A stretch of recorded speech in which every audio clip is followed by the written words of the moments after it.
Breaking news, Nigerians. Investigation into an alleged monetary inducement to Chicago State University by President Bola Tinubu has been sought after by the National Democratic Coalition (NADCO) USA. The group has called on America's Federal Bureau of Investigation (FBI) to find out if the Nigerian leader had in the past made any donations to the university directly or through third parties. According to the group, it is important to determine if there were any monetary or other inducements made to Chicago State University by Tinubu aimed at securing certain privileges from the Chicago State University. NADCO USA also asked the FBI and the Social Security Administration to determine how a social security number belonging to another person began to be used by Mr. Tinubu. The issue is whether it is a matter of identity theft or was the original owner of the number aware that her social security number was being used by another person. If SS#231060595 is not President Tinubu's, what is his true social security number and under what name is it under?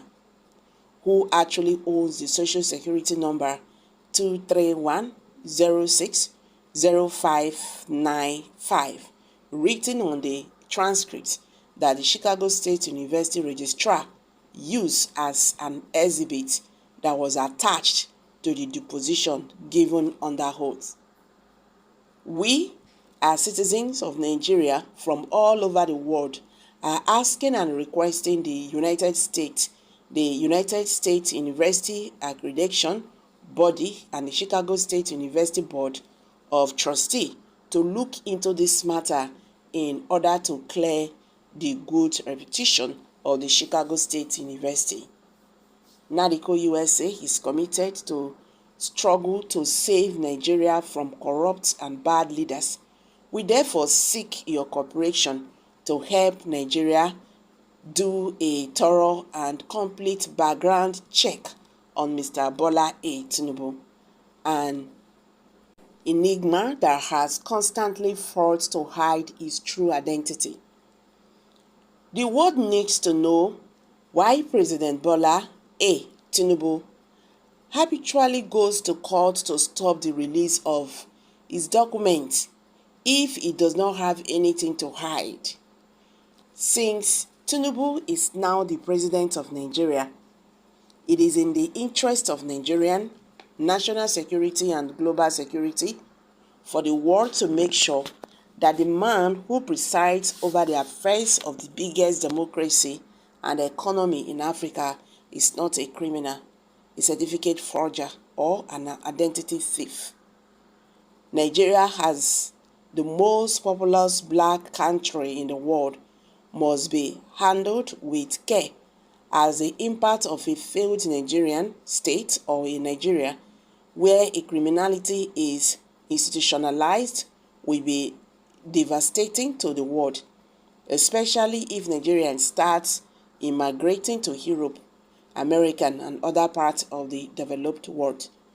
As American votes and firm believers in democracy, we appeal to our elected officials to take this issue serious to protect democracy in Nigeria and Africa as a whole.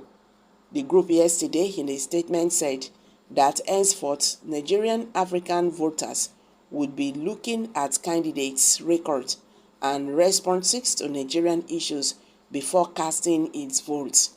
We are no longer going to be voting one side fits all type of voting. Candidates must earn our vote before they get them, it said.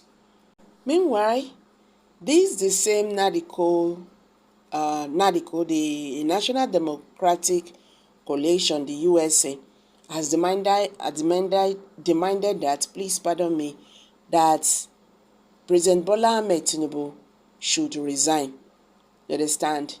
They asked him to resign. That was after the Supreme Court dismissed the appeals lodged by the two runners up by the February 25th, 2023 election. Alhaji Atiku Abubakar of the People's Democratic Party (PDP) and Mr. Peter Obi of the Labour Party.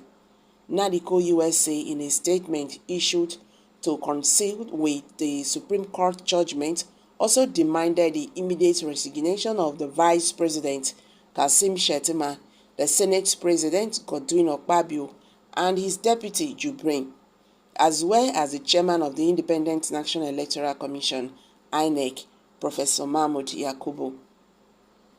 NADCO USA, in the statement signed by its Executive Director Lloyd Oko and Publicity Secretary Comrade David Adenikon, called for the swearing-in of the Speaker of the House of Representatives, Benjamin Kalu, as interim government. The statement, sought copy of which was made available to News Express, listed the following demands: Tinubu and his Vice President must go. The Senate President and his Deputy must go. The INEC Chairman must go. The Speaker of the House should act as the interim government. The election result must be recounted and audited with the help of forensic experts and aided by the Diaspora NBA civil society organization. The new audited results should be announced within 30 days. So guys, you've all heard it now. What's your take on this? Let's hear from you. Kindly share your thoughts below the comment section.